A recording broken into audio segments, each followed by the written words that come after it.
Pemirsa, puluhan bangunan liar di sempadan Pantai Kampung Baru, Kecamatan Buleleng dibongkar pemerintah Kabupaten Buleleng.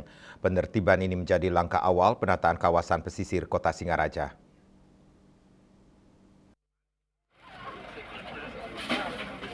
Sebanyak 49 bangunan liar diratakan menggunakan alat berat. Pembongkaran berlangsung tertib setelah pemerintah melakukan sosialisasi dan pendekatan kepada warga selama 4 bulan.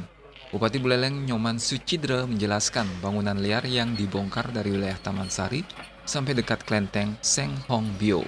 Bangunan yang ditertibkan berdiri di sempadan pantai dan digunakan sebagai rumah warung, kandang hewan ternak, dan tempat usaha.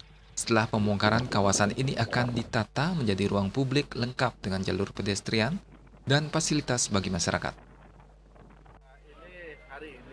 Ini merupakan awal dari kita mulai menata kawasan pantai yang ada di Kota Singaraja. Diawali dari Kampung Baru nanti sampai di Pelabuhan Pelabuhan Lama.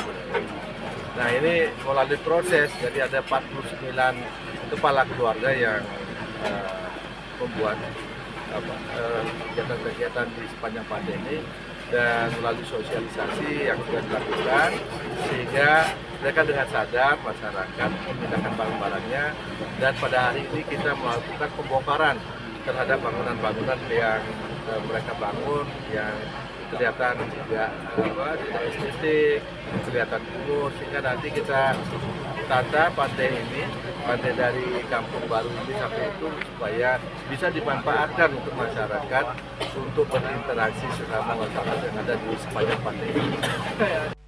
Bupati Sucidre menjelaskan bahwa target berikutnya penertiban bangunan liar di kawasan Pantai Kampung Bugis sebagai bagian dari penataan wilayah Kota Singaraja.